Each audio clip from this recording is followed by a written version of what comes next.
Hello friends, welcome to शिक्षक prep. तो friends, आज की क्लास में हम सीडीपी के प्रीवियस ईयर क्वेश्चन पेपर करने वाले हैं। और आज का जो ये सेट है फ्रेंड्स, बहुत ज़्यादा इंपॉर्टेंट है, क्योंकि आज की क्लास में जो ये मैंने क्वेश्चन लिए हुए हैं ये प्रीवियस ईयरली काफ़ी बार रिपीटेडली आपसे पूछे हुए हैं। और जैसा कि आप लोग पूछते हैं कि ये क्लास हमारी पेपर 1 के लिए है या पेपर 2 के लिए, तो देखिए ये दोनों ही पेपर के लिए है, पेपर 1 और पेपर 2 दोनों के लिए। तो चलिए स्टार्ट करते हैं आज की क्लास। और आप जानते हैं सीडीपी की ये जो प्रीवियस ईयर की सीरीज़ है, इसमें हम काफ़ी सारी क्लासेस कर चुके हैं। सभी क्लासेस को फ्रेंड्स एक प्लेलिस्ट में ऐड कर दिया गया है। प्लेलिस्ट का लिंक आपको इसी वीडियो के नीचे कमेंट बॉक्स और डिस्क्रिप्शन बॉक्स में मिल जाएगा। वहाँ जाकर आप सारी क्लासेस को एक साथ देख पाएंगे। और एक इन्फॉर्मेशन है फ्रेंड्स, आप जानते हैं हमारे चैनल पर मैथ्स पेडागोजी की क्लासेस भी चल रही हैं, हिंदी पेडागोजी की क्लासेस प्लस हिंदी पैसेज और जो पोयम है वो भी हम सॉल्व कर रहे हैं। साथ ही साथ सीडीपी की चल रही हैं और ईवीएस की भी चल रही हैं। तो सारी ही क्लासेस आपको करवाई जाती हैं पर डे। आप लोग कमेंट बॉक्स में एक बार देखिएगा, सारी प्लेलिस्ट की लिंक आपको वहाँ पर दी हुई है। मैथ्स पेडागोजी का अलग दिखेगा, हिंदी का अलग दिखेगा, सीडीपी ईवीएस सभी सब्जेक्ट का, ठीक है।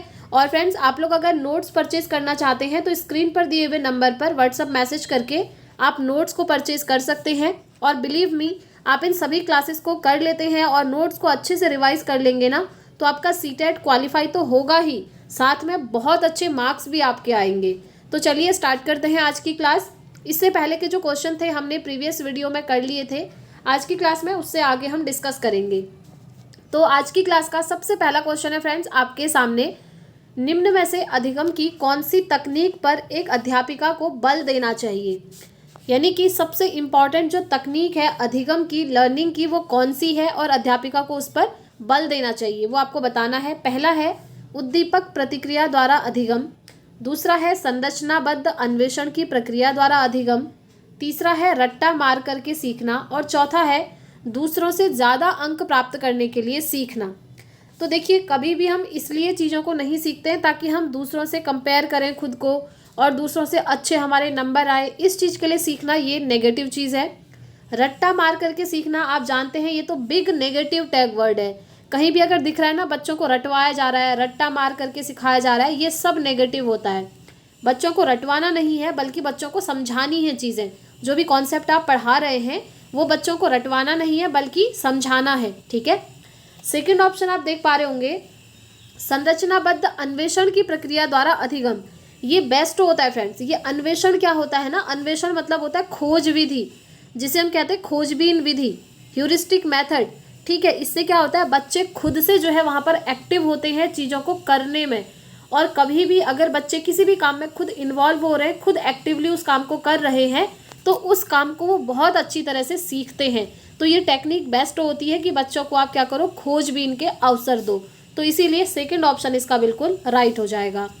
आगे बढ़ते हैं फ्रेंड्स नेक्स्ट क्वेश्चन की तरफ। पूर्वानुभूति सिद्धांत की मान्यता है।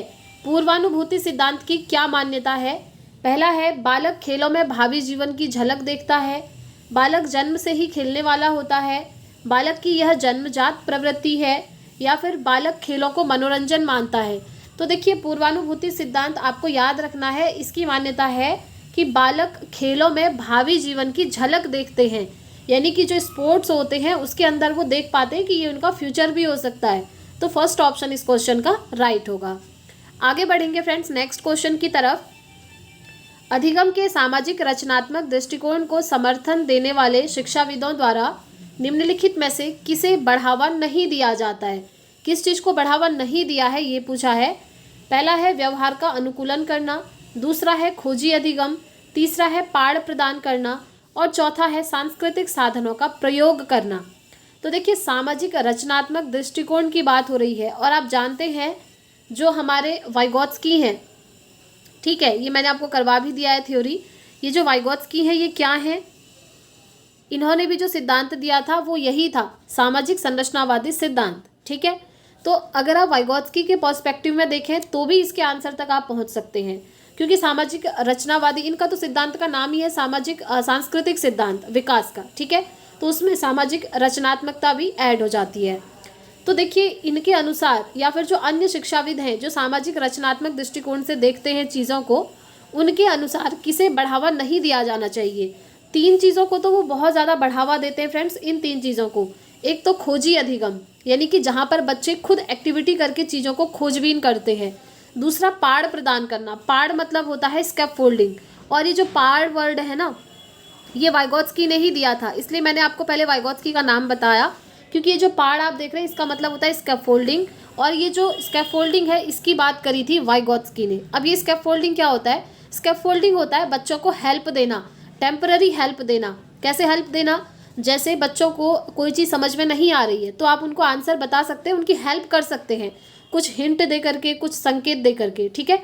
और वो हेल्प कब तक होती है? वो हेल्प तभी तक होती है जब बच्चे को चीज़ें समझ में जब तक नहीं आती हैं। जैसे ही उसे समझ में आएंगी तो वो हेल्प आप ख़त्म कर देंगे। फॉर एग्जाम्पल, आपको कार चलाना नहीं आता है लेकिन आप चाहते हैं कि मैं कार चलाना सीखूं। अब एक कोई ऐसा व्यक्ति जो कार चलाने में एकदम प्रोफिशिएंट है, ट्रेंड है, वो आपको कार चलाना सिखाता है। अब वो आपको कार चलाना सिखा रहा है मतलब आपकी हेल्प कर रहा है, और वो हेल्प आपकी कब तक करेगा? वो आपकी हेल्प तब तक करेगा जब तक आप खुद से कार को चलाना नहीं सीख जाते। जैसे ही आप खुद से कार चलाना सीख जाएंगे तो फिर वो व्यक्ति आपको हेल्प नहीं करेगा, क्योंकि फिर आपको खुद ही कार चलाना आ गया। तो यही होती है टेम्पररी हेल्प। हेल्प जो है कुछ टाइम के लिए होगी, क्षणिक मदद जिसको हम कहते हैं। सेम ऐसे ही एजुकेशन में भी बच्चों को हेल्प दी जाती है, जिसे हम कहते हैं बच्चों को पाड़ प्रदान करना, यानी कि हेल्प देना, ठीक है। चलिए नेक्स्ट है सांस्कृतिक साधनों का प्रयोग करना। जी हाँ, सांस्कृतिक साधनों का प्रयोग करना, इस चीज़ को भी ये बल देते हैं। सामाजिक रचनात्मकवादी जो होते हैं, जैसे कंप्यूटर है, लैपटॉप है, जितने भी सांस्कृतिक उपकरण है ना आपके, वो सभी जो है एजुकेशन में इंपॉर्टेंट होते हैं, ये इनका कहना है। और स्पेशली अगर हम वाइगोत्स्की की बात करें तो वाइगोत्स्की 3 चीज़ों को सबसे ज़्यादा महत्व देते हैं। उसकी ट्रिक मैंने आपको कई बार बताई है। एक तो सोसाइटी को इम्पोर्टेंस देते हैं, एक कल्चर को देते हैं, और भाषा को देते हैं, लैंग्वेज को देते हैं। SCL, सोसाइटी, कल्चर, लैंग्वेज, समाज, संस्कृति और भाषा, इन 3 चीज़ों को वाइगोत्स्की इम्पोर्टेंस देते हैं, याद रखना है, ठीक है। अब ये जो है कि किस चीज़ को बढ़ावा नहीं दिया जाता है, तो इसको बढ़ावा नहीं दिया जाता है कि व्यवहार का अनुकूलन करना, ठीक है। तो फर्स्ट ऑप्शन इसका राइट हो जाएगा। आगे बढ़ेंगे फ्रेंड्स नेक्स्ट क्वेश्चन की तरफ। नेक्स्ट क्वेश्चन है आपके सामने, वह प्रत्येक बच्चा जो अपने आयु स्तर के बच्चों में किसी योग्यता में अधिक हो और हमारे समाज के लिए कुछ महत्वपूर्ण नई दिशा देने दें प्रतिभाशाली बालक है, उक्त कथन है। ओके, ये जो सेंटेंस है ना, ये किसने दिया है? बेसिकली ये पूछा हुआ है आपसे। मोरेनो ने दिया है, स्किनर ने दिया है, कॉल्सनिक ने दिया है, या वुडवर्थ ने दिया है? तो ये आपको एज इट इज़ याद रखना होगा कि ये दिया है आपको कॉल्सनिक ने, ठीक है। Third option will be the right answer. Next question, निम्न में से कौन सा सुविधाहीन और वंचित समूहों के शिक्षार्थियों को शामिल करने में बाधा उत्पन्न करेगा? आप जानते हैं जिन बच्चों को पूरी तरीके से सुविधाएं नहीं होती हैं, जो वंचित समूह के बच्चे होते हैं, उनको अगर आप नॉर्मल बच्चों के साथ शामिल करना चाहते हैं, नॉर्मल बच्चों के साथ समावेश करना चाहते हैं, इंक्लूड करना चाहते हैं, तो इंक्लूड करते हुए निम्नलिखित में से कौन सा एक बाधक है, यानी कि कौन एक बैरियर बना देगा? पहला है लचीला पाठ्यक्रम, ये तो बिल्कुल सही है। पाठ्यक्रम फ्लेक्सिबल होगा तो सीधी सी बात है जो वंचित समूह के बच्चे हैं वो भी यहाँ पर समावेश हो सकते हैं, एडजस्ट हो जाएंगे। शिक्षार्थी केंद्रित शिक्षा शास्त्र, बिल्कुल सही बात है। बच्चों पर आधारित जो है शिक्षा शास्त्र होना चाहिए। हम कहते हैं ना, एजुकेशन में जो बच्चा होता है वो सेंटर में होता है। इसमें मतलब ये होता है कि यहाँ पर बच्चों को जो शिक्षा दी जाती है ना, वो बच्चों के अनुसार दी जाती है। बच्चों को उनकी रुचि के अनुसार पढ़ाया जाता है, उनके नीड के अनुसार पढ़ाया जाता है, उनकी एज के अनुसार, उनका मेंटल लेवल, सारी चीज़ें देख करके बच्चों को पढ़ाया जाता है। ऐसा नहीं होता है कि टीचर अपनी मर्जी से कुछ भी पढ़ा देंगे, नहीं। पहले आपको समझना होता है कि बच्चों का मन क्या है, किस चीज़ में उसकी रुचि है, उस तरीके से, उस टीचिंग मेथड से आप बच्चों को पढ़ाते हैं। व्यापक मूल्यांकन भी यहाँ पर बिल्कुल सही है। कॉम्प्रिहेंसिव इवैल्यूएशन, बच्चों का जो इवैल्यूएशन होता है व्यापक रूप में होता है, यानी कि सिर्फ पेन पेपर टेस्ट से बच्चों का इवैल्यूएशन नहीं होता है, बल्कि पेन पेपर टेस्ट के साथ साथ अदर एक्टिविटीज़ से भी बच्चों का मूल्यांकन कर सकते हैं। इसीलिए कहते हैं व्यापक मूल्यांकन, ब्रॉड इवैल्यूएशन, आप इसको ऐसे समझ सकते हैं, ठीक है, या कॉम्प्रिहेंसिव इवैल्यूएशन भी कहते हैं इसको। तो इसमें क्या होता है, बच्चों का मूल्यांकन आप स्पोर्ट्स में भी कर सकते हैं, या फिर जैसे क्लास में कोई कंपटीशन चल रहा है वहाँ पर कर सकते हैं। बच्चों को ग्रुप एक्टिविटीज़ दे करके उनका इवैल्यूएशन कर सकते हैं, यानी कि मूल्यांकन कर सकते हैं। तो मूल्यांकन के बहुत सारे तरीके होते हैं, ये एक ब्रॉड टर्म होता है, ठीक है। तो ये 3 ऑप्शन बिल्कुल सही है, लेकिन जो बाधा उत्पन्न करेगा वो है आपका गैर प्रासंगिक सामग्री, ऐसी सामग्री जो प्रासंगिक नहीं है। ऑब्वियसली ये क्या करेगा, बाधा उत्पन्न करेगा, ठीक है। इसलिए सेकंड ऑप्शन इसका राइट हो जाएगा। आगे बढ़ते हैं फ्रेंड्स नेक्स्ट क्वेश्चन की तरफ। निम्नलिखित में से कौन सा विकल्प विद्यार्थियों की सोच को सुसाध्य करता है? देखिए ये क्वेश्चन थोड़ा सा आगे पीछे हो गया, मैं आपको सही बता देती हूँ। क्वेश्चन ये है कि निम्नलिखित में से कौन सा विकल्प विद्यार्थियों की सोच को सुसाध्य करता है, बताइए। पहला ऑप्शन है आपके सामने वेधन और अभ्यास, दूसरा है बिना समझे कॉपी करना, तीसरा है साथियों के साथ चर्चा करना और चौथा है निष्क्रिय रूप से सुनना। तो देखिए बच्चों की सोच को अगर सुसाध्य करना है तो उन्हें अपने साथियों के साथ चर्चा करने के अवसर दीजिए। जो भी उनके क्लासमेट्स हैं, जो भी बच्चों के फ्रेंड हैं, अगर वो उनके साथ डिस्कस करेंगे तो उनकी सोच क्या होगी, डेवलप होगी, ठीक है। लेकिन यहाँ पर कह रहा है सिर्फ वेधन और अभ्यास, बिना समझे कॉपी कर रहे हैं। जैसे ब्लैक बोर्ड में टीचर ने कुछ लिख दिया, आपको समझ में नहीं आया, बस आप उसको लिख रहे हैं, एज इट इज़ वैसा ही छाप दे रहे हैं, तो ये जो है सोच को सुसाध्य नहीं करेगा। निष्क्रिय रूप से सुनना मतलब होता है इस तरीके से सुनना जब आपका सुनने में मन ही नहीं है, आपकी रुचि नहीं है सुनने में, फिर भी आप ज़बरदस्ती बैठे हुए हैं, सुन रहे हैं। होता है ना, कभी कभी क्लास बहुत बोरिंग होने लगती है, ज़बरदस्ती हमें बैठना होता है। जब हमारा बैठने का मन नहीं भी होता है तो ज़बरदस्ती हमें सुनने को कहा जाता है। ऐसी कंडीशन में क्या होता है, हमें चीज़ें समझ ही नहीं आती हैं कि सामने वाला हम क्या पढ़ा रहा है, तो ये होता है निष्क्रिय रूप से सुनना, तो ये भी नेगेटिव होता है, ठीक है। लेकिन साथियों के साथ अगर आप चर्चा करेंगे, डिस्कशन करेंगे, तो ये बेस्ट माना जाता है। इससे क्या होता है, जैसे 5 बच्चे हैं, ठीक है, सपोज करिए 5 बच्चे हैं, इनका एक आपने ग्रुप बना दिया। यहाँ पर सभी बच्चों के दिमाग में जो जो चीज़ें चल रही होंगी एक दूसरे के साथ वो शेयर करेंगे। शेयर करने से क्या होगा, उनकी जो सोच है, उनका जो थिंकिंग लेवल है, ऑब्वियसली वो इंक्रीज़ होगा। बस यही आपसे पूछा हुआ है, तो इसीलिए थर्ड ऑप्शन हमारा राइट हो जाता है। कभी कभी आप लोग भी ये चीज़ें करते होंगे, जैसे आपको कोई टॉपिक समझ में नहीं आया तो आप अपने फ्रेंड सर्कल में उसको डिस्कस करते होंगे, फिर जिस भी आपके फ्रेंड को जो भी चीज़ें आती होंगी उससे रिलेटेड वो आपसे शेयर करता होगा। तो ये बेस्ट माना जाता है पढ़ने के लिए और बच्चों की थिंकिंग को डेवलप करने के लिए, तो थर्ड ऑप्शन इसका राइट हो जाएगा। आगे बढ़ेंगे नेक्स्ट क्वेश्चन की तरफ।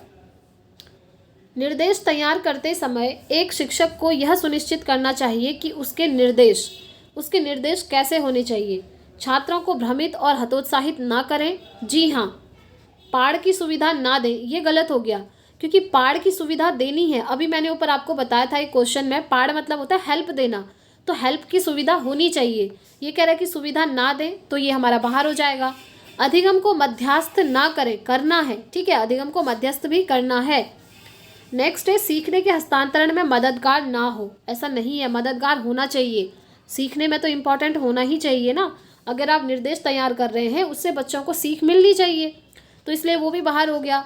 तो राइट आंसर क्या होगा कि उसके निर्देश कैसे होने चाहिए, जो बच्चों को भ्रमित ना करें और बच्चों को हतोत्साहित ना करें। हतोत्साहित मतलब होता है डिस्करेज करना, जो बच्चों का मोरल डाउन कर देते हैं, तो ऐसी चीज़ें नहीं होनी चाहिए। इसीलिए फर्स्ट ऑप्शन इसका राइट हो जाएगा। आगे बढ़ेंगे नेक्स्ट क्वेश्चन की तरफ। जीन पियाजे के संज्ञानात्मक सिद्धांत के अनुसार बच्चे किस अवस्था में वस्तुओं को कहे गए क्रम में लगाने की योग्यता पा लेते हैं, यानी कि एक सीक्वेंस में लगाना सीख जाते हैं। कौन सी स्टेज में सीखते हैं ये पूछा हुआ है। पहला है सांवेदिक पेशी अवस्था में। जी नहीं, यहाँ पर तो बच्चा बहुत छोटा होता है, 0 से 2 वर्ष का, यहाँ पर वो चीज़ों को सीक्वेंस में लगाना नहीं सीखता है। पूर्व संक्रियात्मक, यहाँ पर भी वो नहीं सीख पाता है। लेकिन मूर्त संक्रियात्मक में वो चीज़ों को सीक्वेंस में लगाना सीख जाता है, जिसे हम कहते हैं सीरिएशन। सीरिएशन का गुण कहते हैं ना, आप कहते हैं जैसे बच्चों को कि सीरीज़ में लगाइए। जैसे आपने बच्चों को कुछ छोटे छोटे ब्लॉक्स दे दिए अलग अलग शेप के, जैसे ट्रायंगल है, सर्कल है, इस तरीके से आपने अलग अलग शेप के ये दे दिए, बहुत सारे दे दिए, ठीक है, सपोज करिए। फिर आपने बच्चों से कहा कि इनको आप ना सीरीज़ में लगा दो, अलग अलग सीरीज़ में, यानी कि वो क्या करेंगे, उसके बाद वो सीरीज़ में लगाना सीख जाते हैं। ये जो ट्रायंगल हैं उनकी अलग से सीरीज़ बना देंगे, ये जो सर्कल हैं उनकी अलग सीरीज़ बना देंगे, ठीक है, ये जो आप आयत देख पा रहे हैं इनकी अलग सीरीज़ बना देंगे। तो इस तरीके से सीरीज़ में लगाना वो सीखते हैं मूर्त संक्रियात्मक की अवस्था में। ठीक हो गया, याद रखेंगे। और जीन पियाजे से तो बहुत सारे क्वेश्चन आपके बनते हैं, जो कि मैं आपको हमेशा बताती हुई हूँ। सबसे पहले आपको इनके ये 4 स्टेप याद रखने हैं। ये स्टेप जो है सीक्वेंस में याद रखने हैं, और ऑप्शन में ये सीक्वेंस में लिखे भी हैं। और अगर आप ट्रिक से याद करना चाहते हैं तो मैं आपको ट्रिक भी बताना चाहूँगी, SPCF। अगर आपने नोट्स लिया है तो देखा होगा फ्रेंड्स, सारी ट्रिक्स मैंने वहाँ पर मेंशन करी हुई हैं, ठीक है। S फॉर सेंसरी मोटर, संवेदी पेशी अवस्था, P फॉर प्री ऑपरेशनल यानी कि पूर्व संक्रियात्मक, C फॉर कॉन्क्रीट ऑपरेशनल यानी कि मूर्त संक्रियात्मक, और F फॉर फॉर्मल ऑपरेशनल यानी कि अमूर्त संक्रियात्मक की अवस्था। तो सबसे पहले आपको ये सीक्वेंस में याद रखने हैं। उसके बाद अलग अलग स्टेप में उन्होंने अलग अलग चीज़ें बोली हैं। जैसे वस्तु स्थायित्व का गुण कहाँ आता है, आपसे ये पूछते हैं तो आप कहेंगे संवेदी पेशी अवस्था में। आपसे कहते हैं बच्चा जो है इलॉजिकल लॉजिक, यानी कि ऐसे लॉजिक लगाता है जिसका कोई मीनिंग ही नहीं है, वो आता है पूर्व संक्रियात्मक में। और यहाँ पर बच्चे सीरीज में लगाना सीख जाते हैं। तो इस तरीके से आपको याद रखना है। अमूर्त संक्रियात्मक में बच्चे साइंटिस्ट की तरह सोचने लगते हैं। ठीक है, ये सारे क्वेश्चन ना बने हुए हैं ऑलरेडी, इसीलिए मैं आपको बता रही हूँ। तो इसका राइट आंसर ऑप्शन 3 हो जाएगा। आगे बढ़ते हैं फ्रेंड्स, नेक्स्ट क्वेश्चन आंशिक पुनर्बलन से रिलेटेड क्वेश्चन है। आंशिक पुनर्बलन के विषय में सही कथन क्या है, बताइए। पुनर्बलन आपने पढ़ा होगा, है ना। तो चलिए एक बार देखते हैं क्वेश्चन, फिर समझते हैं कि ये पुनर्बलन होता क्या है। पुनर्बलन होता है फ्रेंड्स रीइंफोर्समेंट देना बच्चों को। जैसे बच्चों ने कोई काम करा तो आप बच्चों को क्या करते हैं, रीइंफोर्स करते हैं। कहते हैं ना वेरी गुड बेटा, आपने बिल्कुल सही आंसर दिया। वो होता है बच्चों को पुनर्बलन देना। इससे क्या होता है, बच्चे को अच्छा लगता है और बच्चा चाहता है कि नेक्स्ट टाइम मैं और अच्छा परफॉर्म करूँ और टीचर मुझे और अच्छा पुनर्बलन देंगे, रीइंफोर्समेंट देंगे। ठीक है, तो ये होता है रीइंफोर्समेंट, पुनर्बलन। तो पुनर्बलन के विषय में सही कथन कौन सा है, ये आपसे पूछा है। पहला है सतत पुनर्बलन की अपेक्षा ये अधिक प्रभावी होता है, सतत पुनर्बलन की अपेक्षा कम प्रभावी होता है, कक्ष में प्रयोग करने हेतु उपयुक्त नहीं है, या फिर उपयुक्त में से कोई नहीं। तो देखिए कक्ष में प्रयोग करने हेतु कह रहा है उपयुक्त नहीं है। क्यों उपयुक्त नहीं है, ये तो बहुत अच्छी चीज़ है। अगर आप बच्चों को आंशिक पुनर्बलन दे रहे हैं तो अच्छी चीज़ है। ठीक है, अब देखिए सतत पुनर्बलन से अधिक प्रभावशाली है या सतत पुनर्बलन से कम प्रभावशाली है। तो सतत पुनर्बलन होता क्या है, पहले वो समझ लेते हैं। सतत पुनर्बलन होता है फ्रेंड्स जब आप बच्चे को ना कंटिन्यूसली पुनर्बलन दे रहे हैं। जैसे आपने एक छोटे से छोटा क्वेश्चन भी पूछा, उसमें भी आप पुनर्बलन दे रहे हैं। बड़े से बड़ा क्वेश्चन पूछा, उसमें भी पुनर्बलन दे रहे हैं। मतलब हर एक चीज़ में आप बच्चे को रीइंफोर्समेंट देते जा रहे हैं। इससे क्या होता है ना, बच्चे की हैबिट हो जाती है रीइंफोर्समेंट लेने की, और जब आप फिर उसको नहीं देंगे तो उसे अच्छा नहीं लगता है। तो ये अच्छा नहीं माना जाता है। सतत पुनर्बलन ज़्यादा बेटर नहीं होता है। बच्चों को पुनर्बलन कभी कभी देना है जब वो कुछ बड़ी चीज़ करते हैं या बहुत ऐसा करते हैं जो क्लास में और बच्चे नहीं करते हैं, बस वही बच्चा कर रहा है, तो उसको आप वहाँ पर पुनर्बलन दीजिए। ऐसा नहीं कि छोटी से छोटी सी चीज़ में आप पुनर्बलन दिए जा रहे हैं। ऐसे तो बच्चे की हैबिट ख़राब हो जाएगी। सिंपल सी चीज़ है, आप भी सोचिए, है ना। तो इसीलिए हम कहेंगे कि ये जो आंशिक पुनर्बलन होता है, आंशिक पुनर्बलन हुआ कि बच्चों को आप कभी कभी पुनर्बलन दे रहे हैं जब वो बहुत ही अच्छा कर रहे हैं, एक्सट्रीम कर रहे हैं, अदर बच्चों से बहुत अच्छा। ठीक है, तो सतत पुनर्बलन की अपेक्षा ये क्या होता है, अधिक प्रभावशाली और अधिक अच्छा माना जाता है। याद रखेंगे तो फर्स्ट ऑप्शन इसका राइट हो जाएगा। आगे बढ़ेंगे फ्रेंड्स, बुद्धि के वैयक्तिक परीक्षण की विशेषता है। विशेषता आपको छांटनी है। पहला है सामान्य योग्यता वाला व्यक्ति इसका आयोजन कर सकता है। यह परीक्षण केवल वयस्कों के लिए उपयुक्त है, नहीं, ये सभी के लिए उपयुक्त है। इस परीक्षण में परीक्षक परीक्षार्थी के गुण दोष का पूर्ण अध्ययन कर सकता है, या फिर इस परीक्षण के प्रश्नों को कम परिश्रम तथा योग्यता के आधार पर बनाया जा सकता है। ये भी सही नहीं होगा, ये भी नहीं होगा। इसका राइट आंसर क्या होगा, चलिए मैं आपको बता देती हूँ। Third option will be the right answer, because ध्यान से सुनिए, वैयक्तिक परीक्षण मतलब होता है बुद्धि का हर बच्चे का व्यक्तिगत तौर पर जब आप परीक्षण करते हैं, टेस्ट लेते हैं। एक तो होता है सामूहिक परीक्षण जहाँ पर सभी बच्चों का आप एक साथ टेस्ट ले रहे हैं।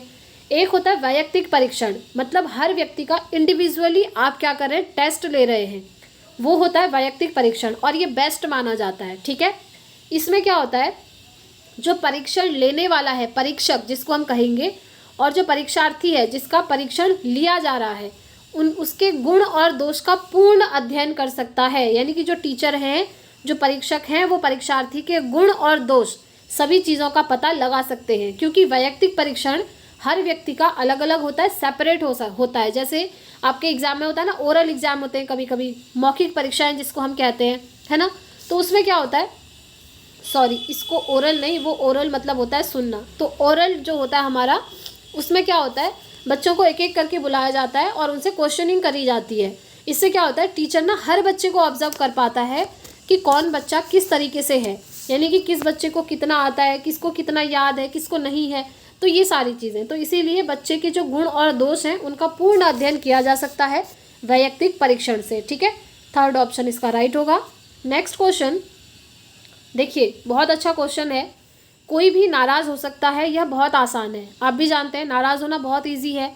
लेकिन सही उद्देश्य के लिए सही समय पर, सही मात्रा में, सही तरीके से, सही व्यक्ति पर गुस्सा होना ये आसान नहीं है। सिंपल सी चीज़ है, नाराज़ सभी को होना आता है, लेकिन सही उद्देश्य के लिए सही समय पर, सही मात्रा में, सही तरीके से, सही व्यक्ति के ऊपर गुस्सा होना बहुत कठिन काम है। ये इतना आसान नहीं है। यह निम्न में से किससे संबंधित है? बताइए, यह किससे संबंधित है? चलिए ऑप्शन देखेंगे। ऑप्शन है आपके सामने। सबसे पहले मैं आपको बताना चाहूँगी फ्रेंड्स, ये जो सेंटेंस है ना, जो अभी हमने देखे हैं, ये किसने कहा है? ये नाम आप याद रखेंगे, ये एरिस्टोटल ने कहा है। एरिस्टोटल यानी कि जिन्हें हम अरस्तु कहते हैं, अरस्तु का सेंटेंस है। ठीक है, चलिए अब ये किससे संबंधित है? ये आपसे पूछा हुआ है। सामाजिक विकास, संज्ञानात्मक विकास, शारीरिक विकास या संवेगात्मक विकास। देखिए यहाँ पर थोड़ा सा आपको कॉमन सेंस यूज़ करना होगा। जब हम नाराज़ होते हैं, यानी कि हमें गुस्सा आता है या नाराज़ होते हैं, या किसी से हम प्रेम करते हैं, ये क्या है? क्या ये समाज हमें देता है? क्या हम समाज के थ्रू नाराज़ होना सीखते हैं, या हम अपने दिमाग से नाराज़ होते हैं, या हम अपने शरीर से नाराज़ होते हैं, या फिर हम अपने संवेगों से नाराज़ होते हैं? संवेग मतलब होते हैं आपके मन के भाव, और यही इसका राइट आंसर होगा। क्योंकि जब हम किसी से नाराज़ होते हैं, गुस्सा होते हैं, तो वो हमारे संवेगों से रिलेटेड होता है। ठीक है, भाव जो होते हैं हमारे मन के। संवेग क्या होते हैं? संवेग जैसे आपका नाराज़ होना, किसी से, किसी के ऊपर गुस्सा करना, ये सब संवेग होते हैं। किसी के ऊपर क्रोध, गुस्सा एक ही बात हो गई। किसी से प्रेम करना, किसी चीज़ से डर लगना, भय, ये सब क्या है? ये जो है हमारे संवेग होते हैं, जो कि कभी कभी हमारे ऊपर बहुत गलत तरीके से भी हावी हो जाते हैं। ठीक है, जैसे हमें कभी कभी बहुत ज़्यादा गुस्सा आ जाता है, तो हम कहते हैं कि हमारा जो संवेग है गुस्से वाला, वो बहुत बुरी तरीके से हमारे ऊपर हावी हो रहा है। तो ये चीज़ें सब संवेग से रिलेटेड है, इसलिए हम कहेंगे ये संवेगात्मक विकास है। ठीक है, क्योंकि देखिए आपने देखा होगा सभी बच्चों के अंदर ये संवेग एक समान नहीं होते हैं। कुछ बच्चों को जल्दी गुस्सा आ जाता है, कुछ बच्चों को गुस्सा आता ही नहीं है, कुछ लोग छोटी सी चीज़ से भी डरने लगते हैं, और कुछ लोग बड़ी से बड़ी चीज़ से भी नहीं डरते हैं। तो ये सब क्या है? ये हमारे मन के संवेग होते हैं। तो इसीलिए ये हमारे संवेगात्मक विकास से संबंधित है। और वो सेंटेंस किसने कहा था, ये आपको ध्यान रखना है, एरिस्टोटल ने कहा था। ठीक है, चलिए नेक्स्ट क्वेश्चन पे चलेंगे फ्रेंड्स। जब बालक किसी कार्य को अपनी स्वयं की इच्छा से करता है तथा उस कार्य को करने पर उसे संतोष की अनुभूति होती है, तो इस स्थिति में शिक्षक द्वारा उसे प्रदान की गई अभिप्रेरणा कहलाती है। देखिए मैंने आपको अभिप्रेरणा समझाई हुई थी कि ये दो तरीके की होती है। एक होती है बाह्य अभिप्रेरणा, जिसे हम कहते हैं एक्सटर्नल मोटिवेशन, और एक होती है आंतरिक अभिप्रेरणा, जिसे हम कहते हैं इंटरनल मोटिवेशन। इंटरनल मोटिवेशन मतलब होता है जब बच्चा किसी काम को इसलिए कर रहा है जब उस काम को करने का उसका मन है, उसकी रुचि है, उसकी इच्छा है, और वो करने से उसको खुशी मिल रही है, उसको संतोष मिल रहा है, वो सेटिस्फाई हो रहा है, तो वो होता है आंतरिक रूप से अभिप्रेरित होना। और यही इस क्वेश्चन में दिया हुआ है कि बच्चा जो है अपनी स्वयं की इच्छा से कोई काम कर रहा है और उसको करने से उसे क्या हो रहा है, खुशी मिल रही है, संतोष मिल रहा है, तो इसे हम कहेंगे बच्चा क्या है, इंटरनली मोटिवेटेड है, आंतरिक अभिप्रेरणा। ठीक है, फर्स्ट ऑप्शन इसका राइट हो जाएगा। और बाह्य अभिप्रेरणा क्या होता है? बाह्य अभिप्रेरणा मतलब होता है जब हम किसी काम को इसलिए करते हैं ताकि उस काम से हमें कुछ मिले, जैसे किसी चीज़ के लालच में हम काम करते हैं। जैसे आज आपको पापा ने बोला कि बेटा ये काम कर दो, ये काम कर दोगे तो मैं तुम्हें 50 रुपीज़ दूंगा, तो आप वो काम करने लग गए। आपका काम करने में मन नहीं है, आपको 50 रुपीज़ मिलेंगे इसलिए आप उस काम को कर रहे हैं, तो ये क्या हो गया, 50 रुपीज़ का लालच हो गया। तो ये होता है बाह्य रूप से अभिप्रेरित होना। ठीक है, एक्सटर्नली मोटिवेटेड। तो इसीलिए आप समझ गए होंगे आई होप कि आंतरिक क्या है और बाह्य अभिप्रेरणा क्या है। तो इसका राइट आंसर क्या हो जाएगा, ऑप्शन 1 आंतरिक अभिप्रेरणा। नेक्स्ट क्वेश्चन पे चलेंगे। निम्नलिखित में से कौन सी विकलांगता लिखित सामग्री को पढ़ने और समझने में चुनौतियों का कारण बनती है? पहला है गतिमान दिव्यांगता, दूसरा है श्रवण बाधिता, तीसरा है गुणज वैकल्य, और चौथा है पठन वैकल्य। अब देखिए हमने ये पढ़ा हुआ है, जब बच्चे को पढ़ने में प्रॉब्लम आती है तो बच्चे को क्या है, पठन वैकल्य है। ठीक है, और क्वेश्चन में यही पूछा हुआ है कि सामग्री को पढ़ने और समझने में बच्चों को क्या हो रहा है, चुनौतियों का सामना करना हो रहा है। तो ये क्या है, ये है आपका पठन वैकल्य, जब बच्चे को पढ़ने में प्रॉब्लम होती है। ठीक है, गुणज वैकल्य क्या होता है, जब बच्चे को मैथ्स में गणना करने में प्रॉब्लम है, यानी कि मैथ्स में कैलकुलेशन करने में प्रॉब्लम होती है, तो वो गुणज वैकल्य है। श्रवण बाधिता होता है जब बच्चे को सुनने में प्रॉब्लम होती है, गतिमान दिव्यांगता होता है जब बच्चे को चलने फिरने में प्रॉब्लम होती है। तो ठीक है, सभी को याद रखेंगे। चलिए आगे बढ़ते हैं फ्रेंड्स। नेक्स्ट क्वेश्चन, छात्रों के समस्या समाधान कौशल को बढ़ाने के लिए निम्नलिखित में से कौन सी एक अच्छी रणनीति है? प्रॉब्लम सॉल्विंग स्किल की बात हो रही है। पहला है ऐसी परिस्थितियां बनाएं जिनमें ज्ञान के अनुप्रयोग की मांग हो। दूसरा है रटने याद करने के लिए तथ्यों की सूची दें। नहीं, मैंने अभी आपको बताया था रटना और याद करना दोनों ही नेगेटिव चीज़ें हैं। छात्रों को बोर्ड पर लिखी जानकारी की नकल करने के निर्देश देना। आप कह रहे हैं कि जैसा हमने लिखा है आप वैसा ही अपनी कॉपी में लिख दो, तो ये भी आपका सही नहीं होगा। इससे समस्या समाधान कौशल कहाँ विकसित होगा? आपने ब्लैक बोर्ड में कुछ लिखा है एज अ टीचर और आप कह रहे हैं बच्चों को कि आप ऐसे ही अपनी नोटबुक में उतार लो। यहाँ पर तो बच्चा बस उतार देगा, उसका काम खत्म। नेक्स्ट है परीक्षा में अच्छे अंक प्राप्त करने के लिए विषय वस्तु पढ़ाएं। आप सिर्फ इसलिए पढ़ा रहे हैं कि बच्चे जो हैं एग्जाम में अच्छे मार्क्स लाएं, तो ये आपका नेगेटिव चीज़ होती है।